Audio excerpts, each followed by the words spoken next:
Hey, what's up, North County? I'm your host, Randy Doty, and today we are talking bareback riding with world-ranked rider Jacob Lees and his wife, Chelsea. Thanks for coming in, guys. You bet. Thanks for having us. Yeah, I'm excited. I'm pumped.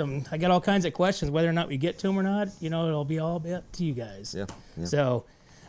So Jake, tell me about your story. Tell me, growing up, were you into rodeo then? When did you get involved with it? My family's always kind of, grew up around ranching, livestock, stuff like that. I showed kind of throughout my life. Grew up on a few different ranches with my parents, and none of my family rodeos per se. My dad rode some bulls in high school, and I had an uncle that did a lot of horse events, but more cow horse stuff. But no one ever rodeoed, and it's just something that kind of called to me, and I went after it, and here I am today. And so you did it in high school, and bareback, or did you start in a different? I rode bulls for a long time. I started riding bulls, and I wouldn't say I was bad at it. It just wasn't, I guess, for me. So picked up a bareback rig and got into that, and that's ended up being pretty good at it, kind of naturally, and worked at it harder, and it's the difference between riding a bull and riding a horse. Obviously, bull riders wear helmets. Barebacks, they don't. You wear neck because it looks like you get whipped back pretty dang hard. Yeah. It takes a lot of neck force. They did a study on bareback riders one time, and I think we take in the peak of the snap, we take up to close to 40 G's of G force, which if you're not familiar with that, a guy in a rocket ship taking off gets 10. So take quite a bit more. I mean, what is the thrill? I mean, you're just holding on and looking up, right? Well, you try to look down at the horse, but they're taking your chin away. You just gotta, it's correct form is to put your chin back down and look back down at your feet and where you're putting them. So, Jake, walk me through the preparation. You're standing on the back of the chute. Everybody else is going. You get on. Walk me through what that experience is like. It's pretty calm experience. Some guys get really jacked up. I try not to get too amped up. I'm a pretty mellow guy, I like to think. So give myself a couple slaps in the face, put my hand in the rigging, and say a little prayer and nod my face. And hold on. Yep. And hope for the best. What's the worst buck you've ever been involved with? Buck off. That'd be hard to pinpoint. There's a lot I've had some injuries, nothing too major. I've been smashed a lot in the buck and shoot, and I've had a few surgeries. I had a surgery on my elbow once. It'd be hard to say one thing, but And that was from the land?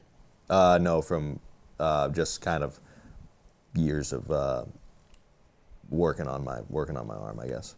Got it. And how old are you? 28. 28. So you've been at this since college, high school. You transitioned over to bareback in high school. Yep. So you've been at it for about 10 years. Yeah, give or take some. Wow. How's your body feel? Mine feels great. I try to eat right and take care of myself, work out, and stay pretty mobile. That's the biggest thing, is just keeping everything moving right. And I mean, that's probably one of my questions is, what physical and mental strategies do you use to prepare for competitions? A lot of mental. It's way more mental at this point for guys at my level than it is physical. I've been doing it so long, my body knows exactly what to do, but I got to make sure that my mind knows that I can do it. It's crazy. Chelsea, what is the experience like for you being the wife in the stands to see him? Because you've been seeing him to do this for probably just as long, or how long have you guys known each other? So we've known each other ever since he went to school in Texas. So Jake went to 2 colleges. He started out here in Kalinga, and then he went to a school in Snyder, Texas. That wasn't too far from where I was going to school. When I met Jake, he had already had gotten a lot better. So I haven't seen a lot of bad things happen. That's promising to hear, huh? There was one time I can think of, it was over the 4th of July. The horse reared up and smashed him, and as soon as they opened the gate, he kind of just bailed off. That's probably the worst thing that I've seen so far, wouldn't you say?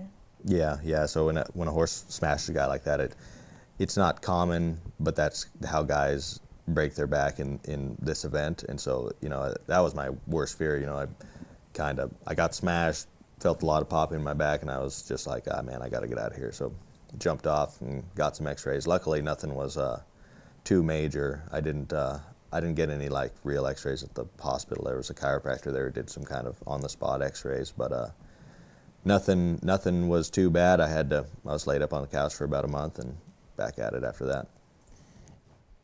When you hit the ground, are you good? Or, you know, you kind of wake up a little bit? I mean, do you get knocked out? Does anybody ever get knocked out when they hit the ground? Yeah, some guys get knocked out on the back of the horse even, because Makes sense. the snapping of the neck. So that happens. Guys will get knocked out different ways. I don't really. I have been knocked out riding before. It's not super common for me. It just kind of, I guess, just depends on the previous head injuries you've had in your career. I think one thing too, especially like, I could say for probably most wives, these horses have a pattern usually. If they're not really young, they kind of do the same thing every time. Now, there's horses that are known to act bad in the chute. Probably them acting bad in the chute's probably the most scary part, because they can't really control that, and it's a metal box, and there's a lot more things to get hurt on. But I mean, he's a professional at this, and those horses are the professional at the sport too. So freak accidents do happen, but I feel like it's not that common. When they do, they're obviously bad, but this is the life we chose. So. But are you more excited in the stands than because he said he's pretty mellow. So what is your level of excitement? Are you jacked up, or you just let him ride? I am pretty quiet. I don't really talk to anybody, and I just kind of watch. I feel like I'm pretty competitive too. And usually we know the horse, so they provide like stock stats and stuff on the horse. And I feel like I have been watching him long enough to know the kind of horses that he gets along with and the kind that he really doesn't. And so I feel like we both kind of have a general, have a good feeling about how it's going to go or not go. Now, do you rodeo as well, or? No, I do have a barrel horse. I did college rodeo, but when he's rodeoing full time, it's really hard for two people to do that. Right, because you guys are potentially going to different ones, but it's good to have the support and then the rider, right? Yeah. I'd like to get into rodeoing maybe when he's like on the end of his career, because I have forever to do it. Yeah. Yeah. Barrel racers can run for a very long time. Oh yeah. Whereas a bareback rider, kind of getting towards the 40s is kind of the bottom end of the career there. And he's at the top, the top of his game, so. Well, I mean, you look at people like J.D. Mooney. Mm-hmm. I mean, he's, gosh, what is he? 45-ish, something like that. He's probably younger than that, but yeah, somewhere around there. Mm-hmm. But I mean, he looks like he's 80 years old, and he's basically one head fall away from being paralyzed or dead. Yeah, he's had a lot of wrecks, and it's kind of different between the events too. And it all depends on how you take care of yourself. I don't know how well he's taking care of himself. I don't know what his workout routine is like, but he's had a lot of bad wrecks. So that goes into it. A big point is what the kind of wrecks you've had, and how bad they've been, and stuff like that, to how long you can keep going. Jake, what does your workout program look like? It's pretty simple. I have a guy that works for Justin Sports Medicine who, they take care of all of us and everything like that. And so he's very familiar with the bareback riding and how things on my body need to be moving, what muscles I need to be training, and everything like that. So he builds my workouts for me, and it's totally based around the bareback riding. And mobility. And mobility, which that's the biggest thing, is just staying mobile. Everything's got to be able to keep moving in an event like that. And so I think a lot of, you need core, right? I mean, that's your focus is core and flexibility, because you're getting rocked, especially in the back area. Gosh, man, you must go to a chiropractor all the time. I actually don't ever go to the chiropractor. Really? I really don't. It's pretty amazing. He's in very good shape. He doesn't usually complain. The only time he really gets sore is if it's been a while. He doesn't get sore if he's gotten on 10 in a row. That doesn't usually happen.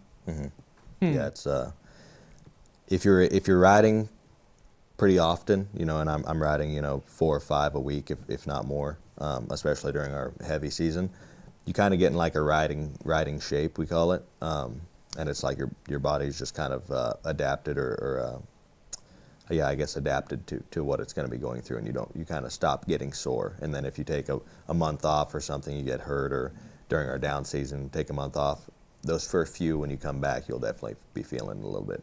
So like when you came back from the elbow surgery, that was a little bit of a... Yeah. So when I came back from that, I'd been off for probably 3 months, 3 months? Mm-hmm. 3 months or more, maybe 4. And I was pretty sore for about the next, few rodeos I went to. But like I said, picking it back up, getting in that riding shape, it goes away. Do you notice like nutrition changes, like how you feel, how you're able to ride, your mentality, your mental focus? Yeah, I would say as far as nutrition, it's more of a mental thing for me. I have a pretty good metabolism. I'm pretty blessed with that. I can almost eat anything and just not gain weight or anything like that. But the better I eat, the better I feel. So as far as my body goes, it doesn't affect my body, but I feel better, like mentally. So Chelsea, do you help him stay on track as far as like the eating, the nutrition, the workout? Like, hey, you gotta, you can't eat that. You can't be drinking that. You gotta get up and work out. I'm the drill sergeant. Are you? She is the drill sergeant. If I'm home by myself and she's not there, I probably just won't eat. I'm really good at not eating. So if she's not there cooking for me, or I can't get it pretty fast on the road somewhere, I'm just not going to eat. So you guys live in Oregon? No, we live in Texas. You live in Texas? She's from Texas, yeah. Gotcha. Mm-hmm. And so what do you guys do back there on your downtime? Like, what do you guys do for fun? We've got some horses there at the house. She's got a barrel horse. She rides her barrel horse, and I've got a horse there as well. I ride that, and just do things around. We've got a newer house, so do things around the house. We've got some remodeling we want to do to it, and I'm relatively handy. Try to do it myself, save a little money. So do a little bit of that. Work out. We like to hike a lot around the place. Yeah, just kind of hang out. When I'm home, I'm gone more than I'm home. So when I'm home, it's really just try to spend time together. Mm-hmm. So do you guys not usually travel together? Like you stay back at the house and you're on the road by yourself? Yeah, generally she stays home. Oh, really? I'll go with a couple other guys. To selective rodeos, Mm-hmm. like usually to the really big ones. And then usually when we go to a really big one, there's some small ones that fall in between going to them. But I think too, it's better when they get to travel with just the guys, because sometimes I think family, like as great as family is, even like myself, we can kind of be a distraction. Mm-hmm. And this is a job. So, I mean, for us to like, it costs more money for 2 people to go. Right. And if they can split all the expenses together, then it's definitely more feasible. So do you do that? You bunk up with a lot of the other riders, or Mm-hmm. and are they all bareback riders because you guys are going to all the same rodeos, or? They'll be especially in the rough stock events and in the timed events as well. You'll get a kind of like a buddy group together, and like you can enter together with those guys, and you'll get put up with those guys. So I have 2 guys or 3 guys that I'll go with pretty much all the time. When we enter the rodeo, we'll put our numbers together, and we'll put up the same day. So then if we enter a string of 4 rodeos that weekend, we'll be all up the same day at each one of those rodeos, and we can go together. And yeah, we'll all jump in the truck and go. Do you ever get some side bets going on with all your buddies?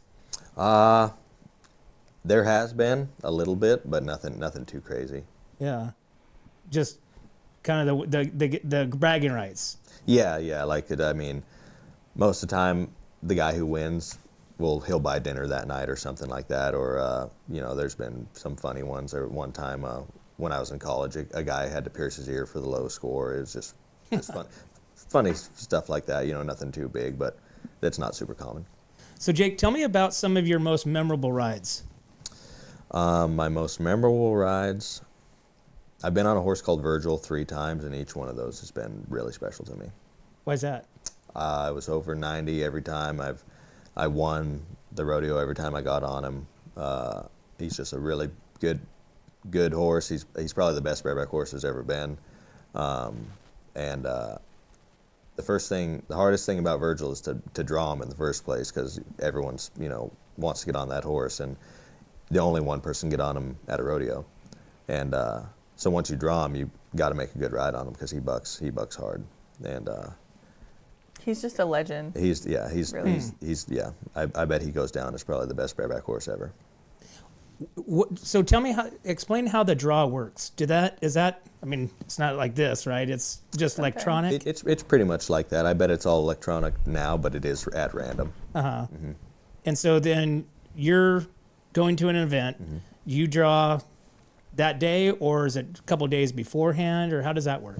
It'll be it's generally within the week of the rodeo. So if the rodeo is Friday, Saturday, Sunday, we'll get our draw on Monday or Tuesday. And so then at that point, you know who you're going to be riding, so you can prepare. So what do you do to prepare for that? It just depends on the horse. You know, if it's a nicer horse that I know is going to be,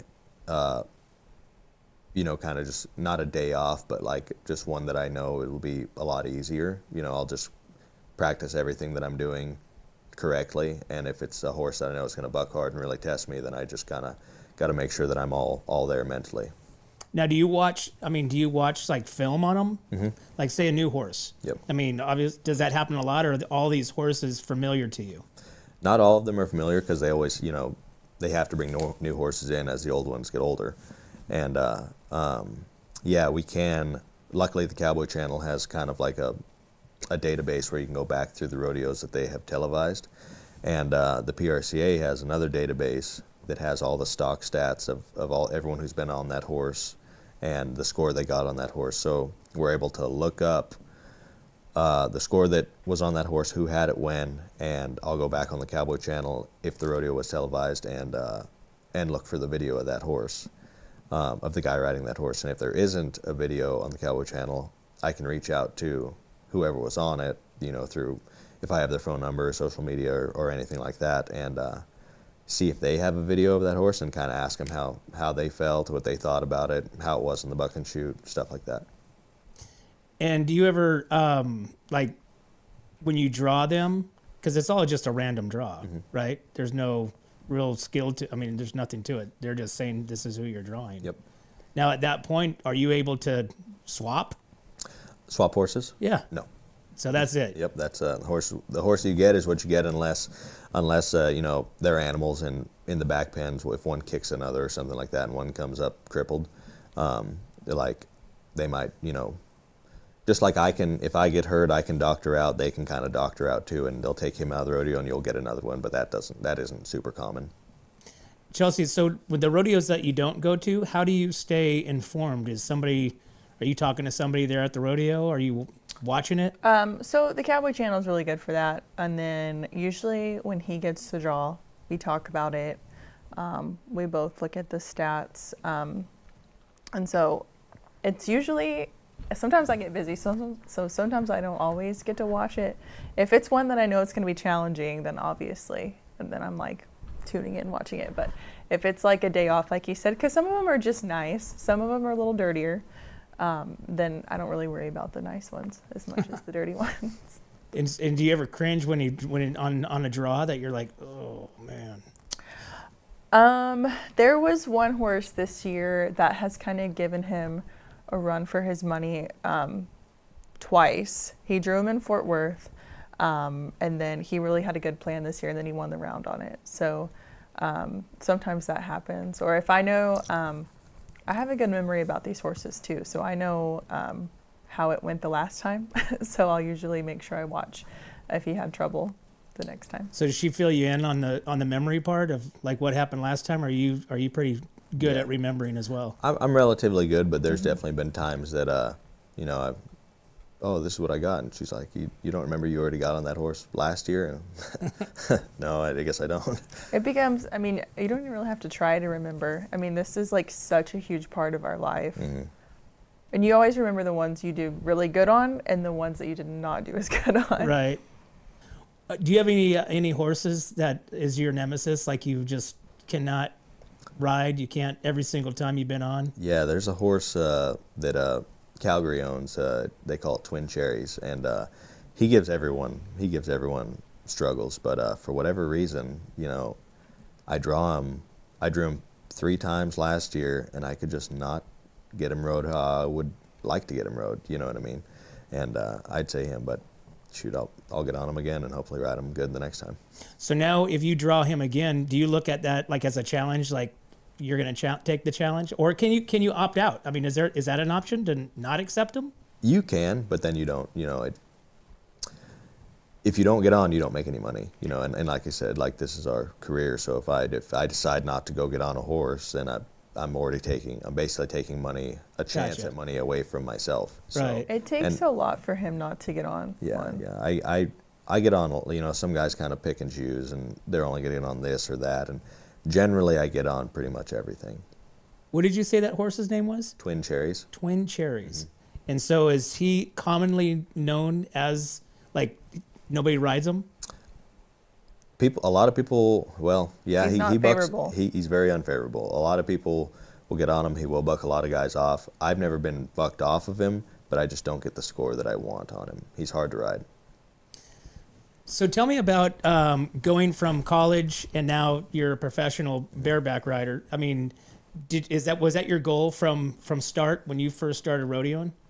Yeah. When I I can vividly remember sitting in my living room as a kid, and the PBR came on, and I was like, man, I want to ride bulls. So, you know, I kind of drifted away from it a little bit as I got older, and then it was kind of just never. When right before I decided I wanted to ride bulls, right after that we ended up moving to Alaska for a while. My mom's from Alaska, and I don't know how familiar you are with Alaska, but there's not very much rodeo up there. 'Cause, Unless they're riding sure- Eskimos or yeah, something. I'm sure you could guess. So that kind of put a big hold in that dream, but I never lost it. You know, I always kind of thought, that's something that I would really like to do. So fast forward, moved down to California, and now it's back to maybe I could do that as a reality. And my parents didn't really support it super big. You know, your mom and no mom wants to see their kid on a bull. So that was cut off. But as soon as I got to high school and I could kind of, I want to do this myself, I was able to do it myself. And so got on in high school, went to college, and that's kind of always what I've wanted to do was. Now, did you do a walk-on to college, the rodeo team, or did you get a scholarship, or how did that work? So when after high school, I started going to Hancock and Santa Maria because I was going to do something in the agriculture industry.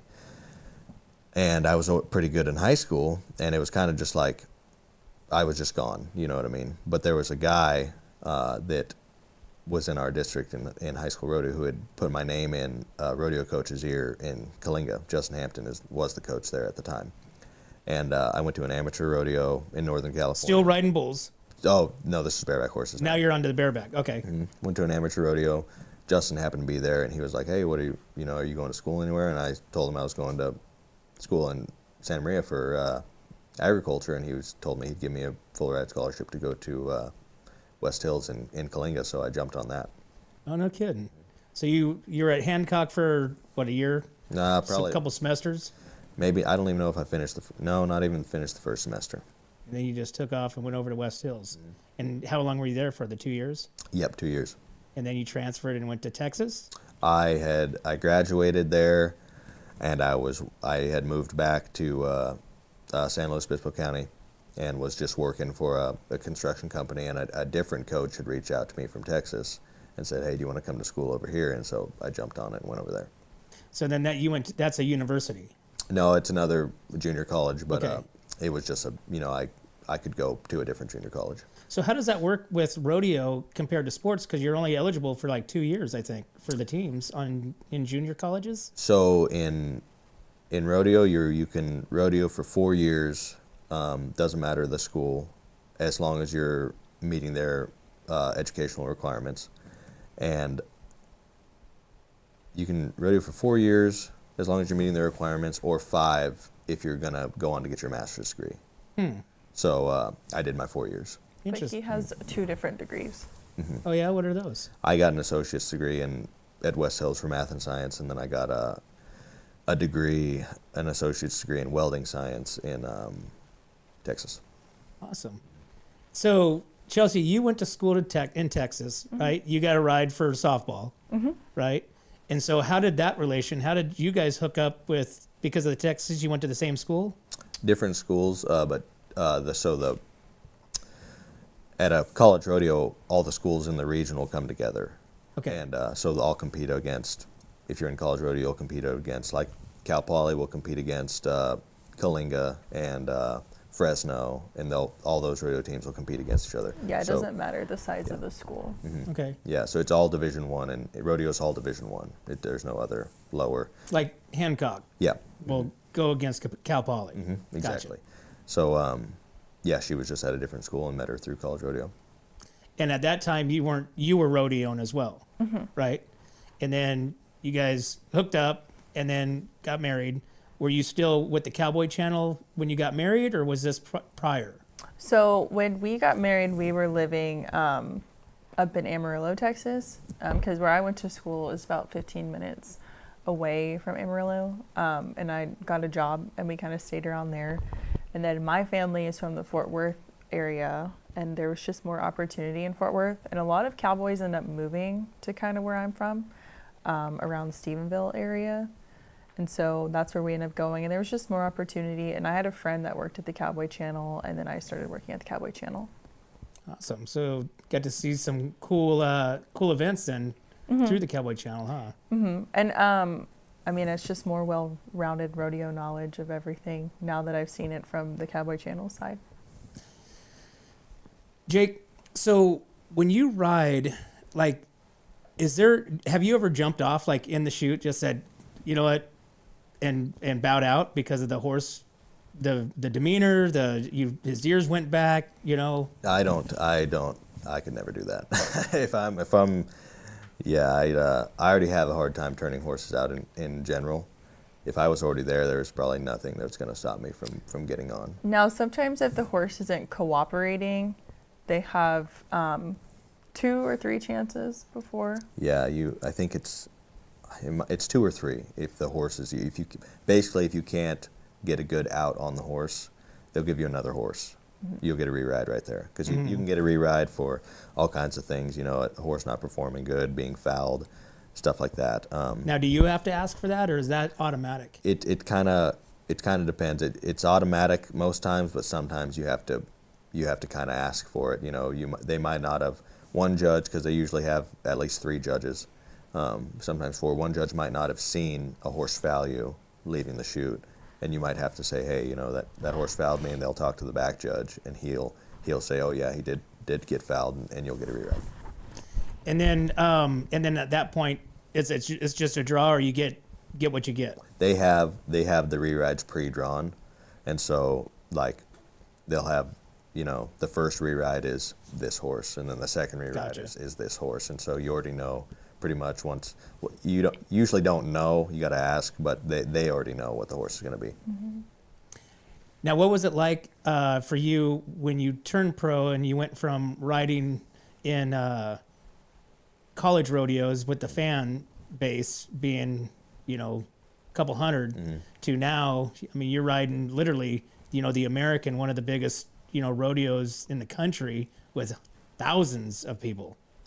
It definitely pumps you up a lot more, but the crowd, I don't do it because the crowd, I do it because I love it, and the crowd it's something. It really, at those bigger rodeos, you really feel the crowd. It really does get you going, but I'd be just as happy doing it by myself as I would, doing it in front of 100,000 people. Do you zone out during the ride? Like, you don't hear the fans, you don't hear anybody screaming and yelling? If I can hear anyone, it's usually my buddies on the back of the chute yelling for me. I usually can't hear the crowd yelling for me. No kidding. I can usually pick out, if something's going really good, I can usually pick out like 1 or 2 friends, which is kind of crazy to think about, because there's 10,000 people screaming at you, but I can pick out 1 or 2 buddies that are screaming at me. I can hear them. And Chelsea, are you on the back of the chute, or are you up in the stands, or somewhere else? No, in the stands. So you're in the stands with the family in your own zone. And do you ever hear her screaming at you? I don't think so. No. No. Usually she's kind of up way away.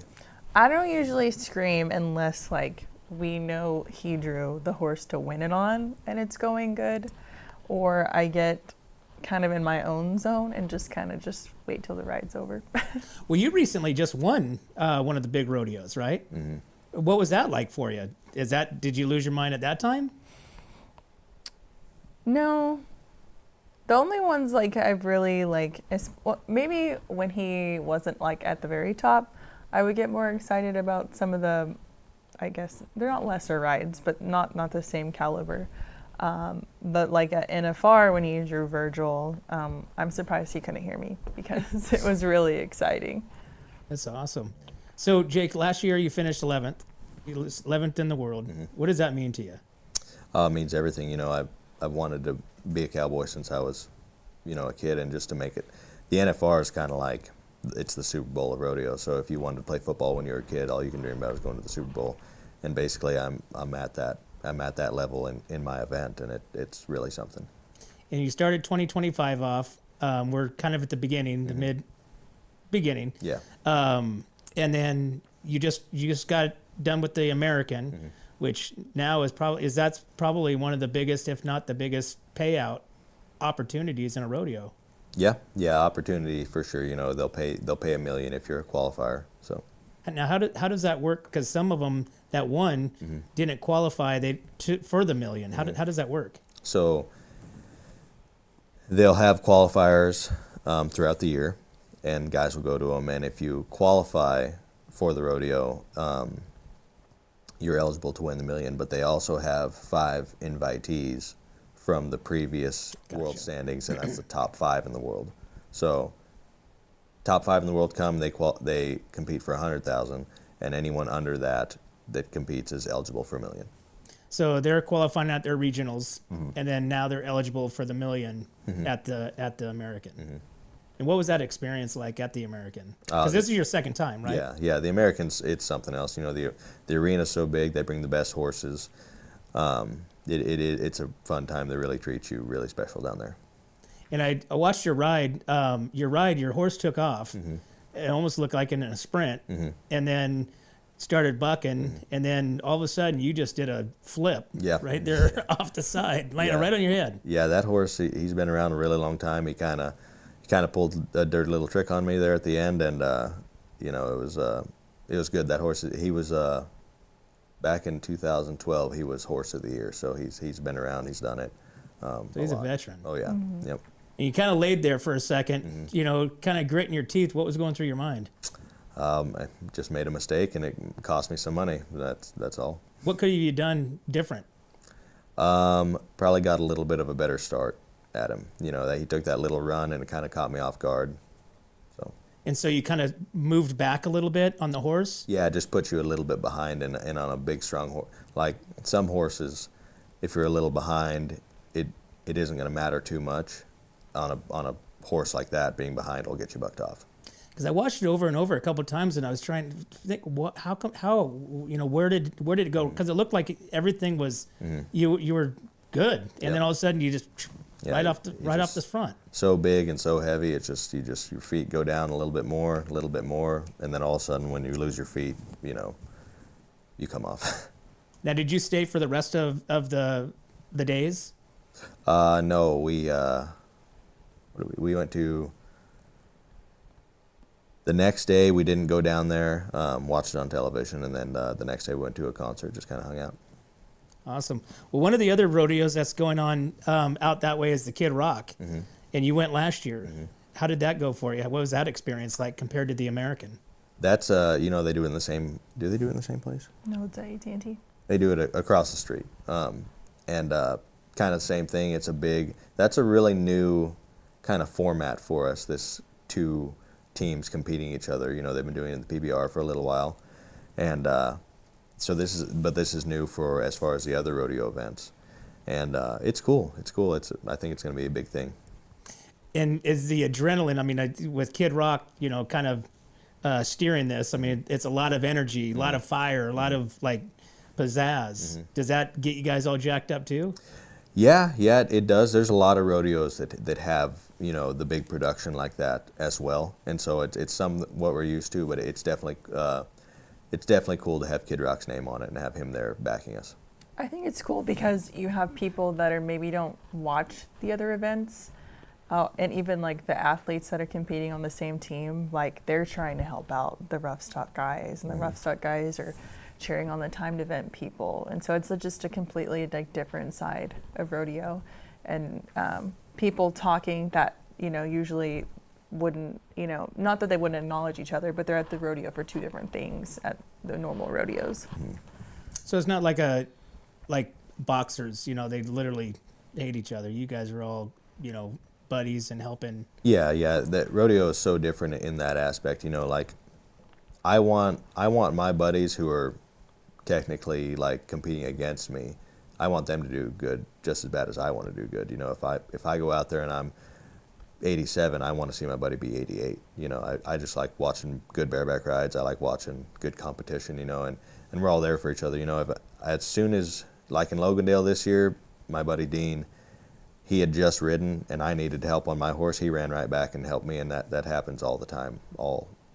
Every rodeo, we're helping each other out.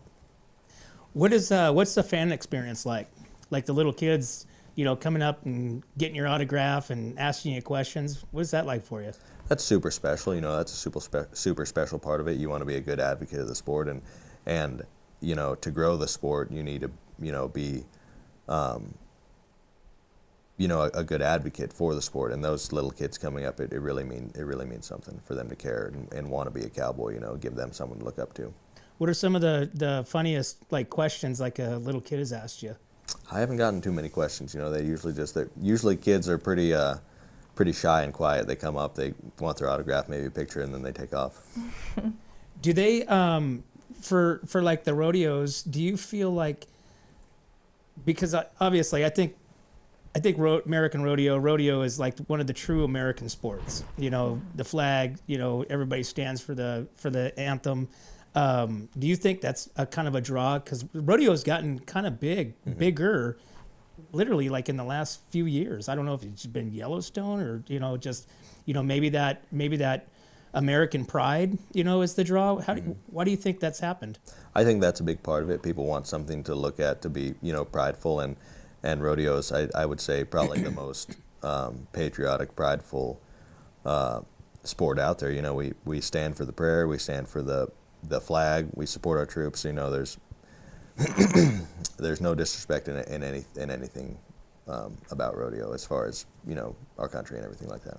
And I think that's probably a big draw, for that, being red, white, and blue, military, that draw, for it. And it's kind of one of those sports that are last of the American lifestyle, the Western way of life. Yeah, and like I said, it's a family event. We want these guys competing against us. We still want them to do good. No, we're not trash talking other competitors, anyone else. There's no team in rodeo. It's all on you. But at the same time, I would say we're more team oriented than even some team sports. Mm-hmm. Now, because I know I see your shirt, so you have a bunch of different sponsors. Mm-hmm. Do you have an agent, or is that you, Chelsea, or how does that work? I do have an agent, and she does a lot for me. Chelsea does a lot for me as well, and she actually works pretty close with my agent. And what's the focus on, like, are you getting them rodeos? Are you getting them sponsors? What's the focus for that? For like what we give to the sponsorship? Well, like, for him as promoting him, you just go and pay your dues for whatever rodeo you want to attend to. But as far as like outside of that, are you getting some more sponsors? Is that what you're trying to do for him? No, genuinely, when you get to the level of where he's at, a lot of them will come looking for you. A lot of times too, it's you just meet people and then get stuff going. A lot of Jake's sponsors are not people that are normal rodeo sponsors. And so I think that's been good because they have a real interest in getting into the sport. And so that's kind of good for us too, because he doesn't come from a big rodeo family. And so I feel like those relationships have been really good for us. So I see, like, on your shirt, you got Kynes, right? Mm-hmm. You got Hampton. and then you have a pro hats, cowboy hats. Yep. Yeah, so Pro Hats, I have a deal with them. They break all my hats.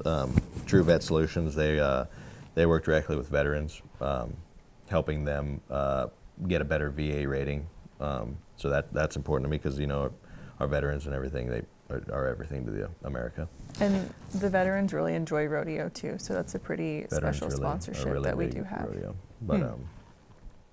But yeah, I mean, my sponsors, Toast Construction, they're pretty local. I don't know if you know Toast or Is not. that Toast? Yep. Oh, okay. Yep. Yep. Down in South County. Yep. Yeah, Tony's been, he's probably been my biggest supporter my entire, you know, he supported me in high school, college, everything. You know, he's Tony's special to me. Is that who you worked for between? I have worked for Tony in the past. Yeah. Mhm. Awesome. And then American Bonfire is actually out of Napa. She's a real good friend of mine.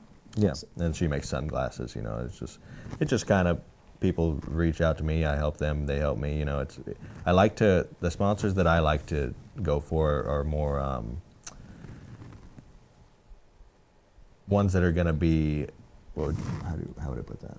Like more interested in A me, relationship a relationship, for the like a personal longevity. relationship, rather than just, you know, kind of cut you a check and don't talk to you anymore. Right, going on the shirt. Yeah, I would say with the majority of our sponsors, we have a really good relationship with them. We talk to them quite often. And is all the sponsors, are they paid or is it product or It's a do you mix. get bonus like when you Yeah. place in the top whatever? Yeah, every one of them kind of has its own separate deal. And is that something that you guys negotiate or is that like a We standard? have some of them are standard. That's just how they come.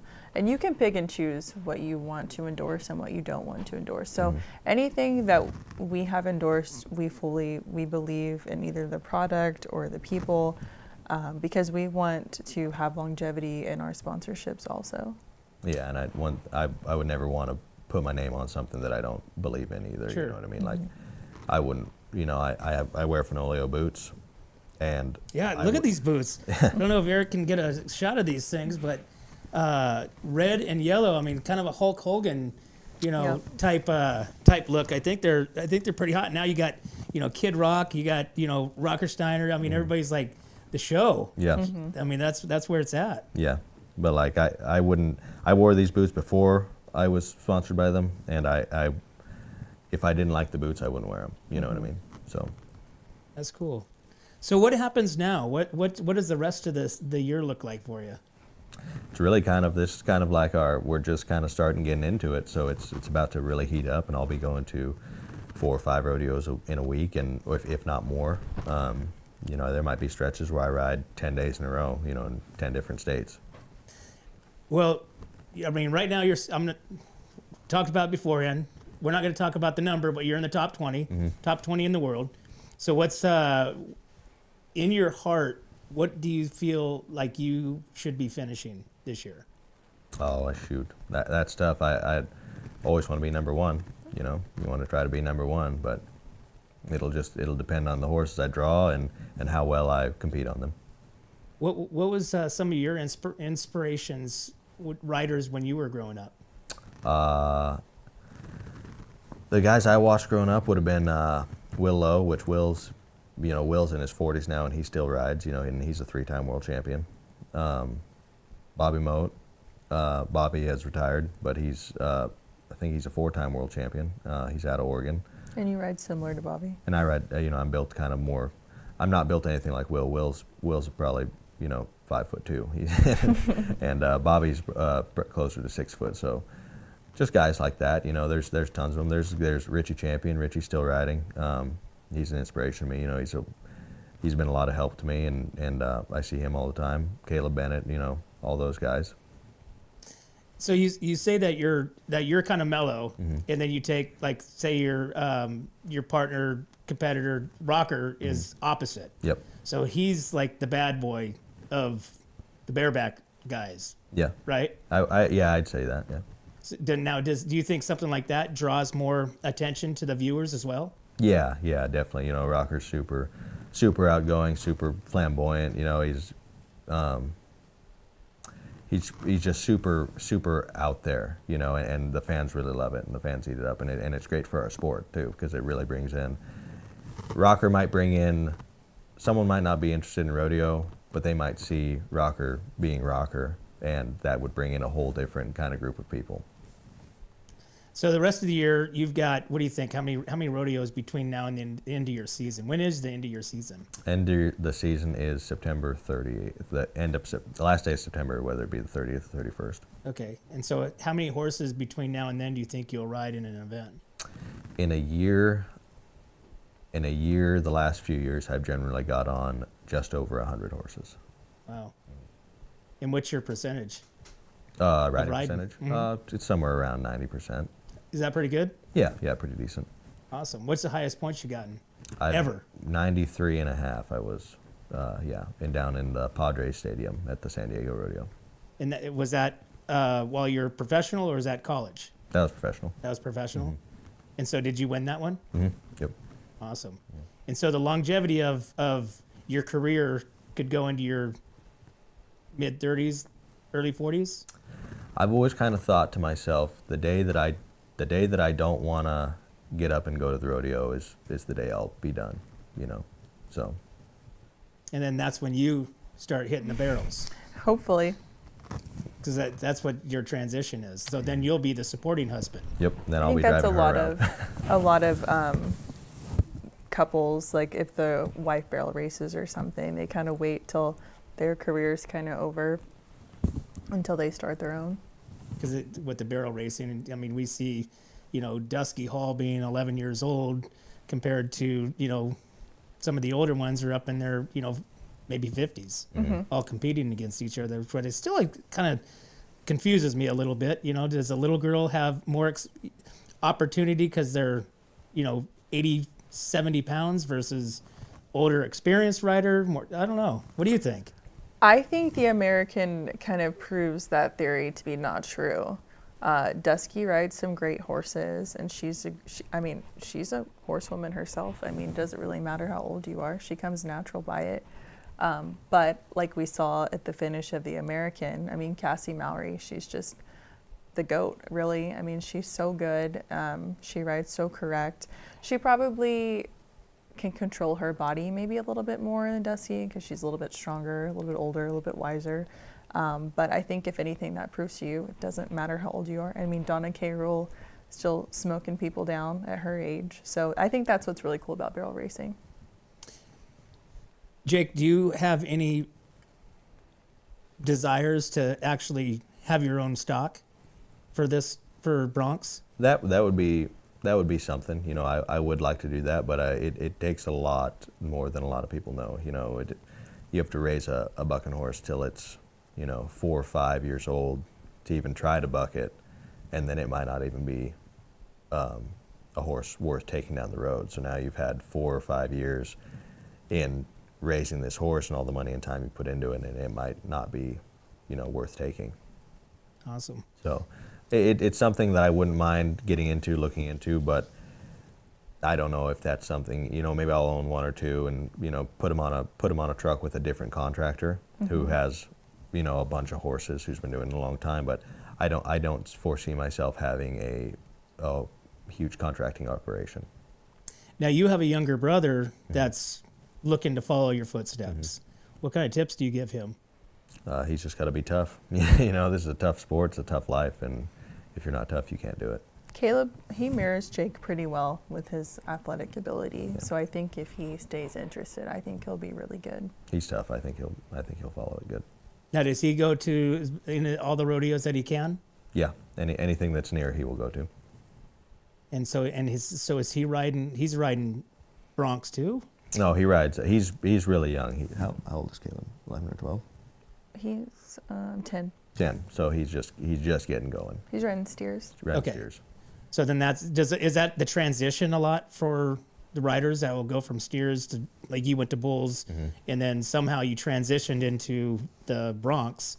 You thought that was a better idea? Yeah, I never rode steers. I never did that. No, I went straight from my actual first bull I got on was at a rodeo. Yeah, they said this is what I want to do, and I went and did it.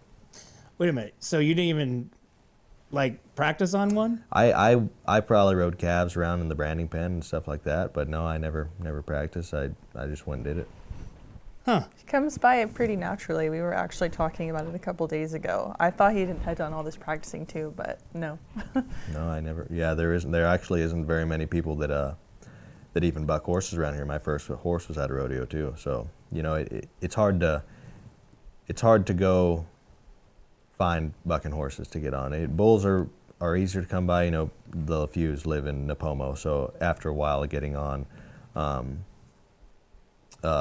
bulls at the rodeos and stuff, I was able to go practice with them and out there. But yeah, generally, most of my practice comes from mental stuff. Like even at the house, I don't practice on like an actual animal. I practice on they call it a spur board, and so I just sit on it and kind of imagine that it's bucking. Because I know they have, they have steer wrestling. They have, all these mechanics, these mechanical, figures you pull behind a ATV or something like that. Yeah, it's essentially the same thing, except mine's not moving. Gotcha. Mm-hmm. And so when I was a kid, I wanted to ride bulls and went and got on a bull and kept with it, and got on a bareback horse and kept with that.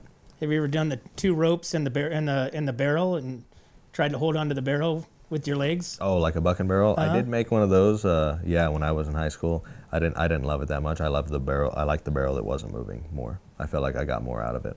Awesome. Well, cool, Jake. Well, I appreciate you coming on. Yes, sir. Chelsea, thank you so much. Yeah. Really appreciate it. Love to hear the story. It's been fun to chatting with you, and good luck the rest of the year, and hopefully that number one is right there for you. Yeah, hope so.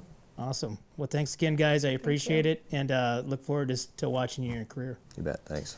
Well, there you have it, guys. Hey, speaking of rodeos, make sure that you guys get your tickets. We got the Slow Sheriff Rodeo coming up in May. Easton Corbin is kicking off the weekend Friday night. Tickets are $20, and rodeo is Saturday with the Fan Zone, and concert after the rodeo, $10. Kids 12 and under are free. Law enforcement are free as well. But guys, you guys do not want to miss this. Take your mother to the rodeo Mother's Day weekend. But as always, guys, we can't do this without you and our sponsors.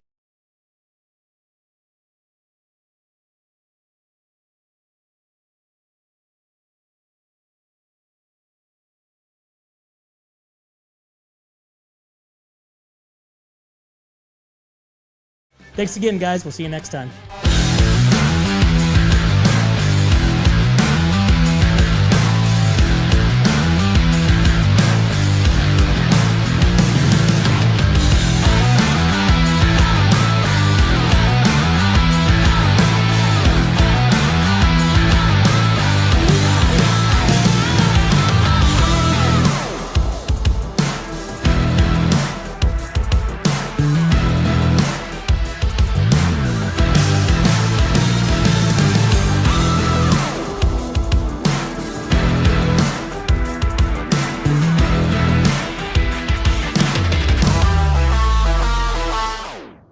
Hi, this is Dave Story, small game hunter with Story Termite and Pest. We're a full-service termite and pest control company. From rodents to termites, we can take care of all your pest control needs. Call today, we can tailor a pest control program that will meet your needs and budget. Contact us at 805-460-0650 or at storytermite.com. Remember, we don't have customers, we have friends. Hi, it's Alex with Suprema Meat Market. We are a Mexican meat market with a taqueria. Come enjoy our high-quality cuts and meats. We offer choice and prime Harris Ranch beef, as well as chicken, seafood, and pork items. In the taqueria, all of our tacos come with handmade tortillas. We also offer specialty items like chilaquiles and chile rellenos. Come enjoy Taco Tuesday with Suprema. We offer our tacos at $1.99 each. Suprema Meat Market is located at 8950 Montecito Avenue in Atascadero. Are you tired of looking at that worn-out concrete garage floor, patio, or porch? Look no further than MGP Coatings, where customer service reigns supreme. Our team goes above and beyond to ensure your satisfaction every step of the way. Before we even start coating, we meticulously repair your concrete, ensuring a flawless finish that lasts. And here's the best part. Our Pentec coatings are 4 times stronger than epoxy, so they won't chip or peel, making maintenance a breeze. Plus, they come with a limited lifetime warranty. Call us today at 805-952-5301 or check out our Facebook and Instagram and experience the MGP coating difference. Don't wait. Transform your garage, patio, porch, or driveway and become a part of the MGP coating family. What's up, North County? This is Teresa Branch with Airflow Filter Service. We are a family-owned business right here in the North County. We have air filters, oils and lubricants, and hydraulic hoses. We provide services that include air filter cleaning, DPF cleaning, and waste oil collection. Come check us out at 1140 Ramada Drive, and we can help you with all your automotive and industrial vehicle needs. Hi, this is Omid and Deanna at North County Junk Removal. We are a business known for helping our neighbors and our community. Let us help you save money and get rid of any unwanted items. And rest assured that our professional team adheres to global standards of safety and recycling. We are fully licensed and insured for your peace of mind. We are locally owned and operated, and we look forward to helping you with all your junk removal needs. Please call us at 805-769-6966. Atascadero isn't your standard getaway. We're unique, just like you. We're growing, transforming, and figuring it out as we go. We're a town filled with innovators, artists, makers, and game changers. We're a little bit country, a little bit funky, and always authentic. We're here for your good times, your slow times, and your changing times. We're all in Atascadero. Come see for yourself. Learn more at visitatascadero.com.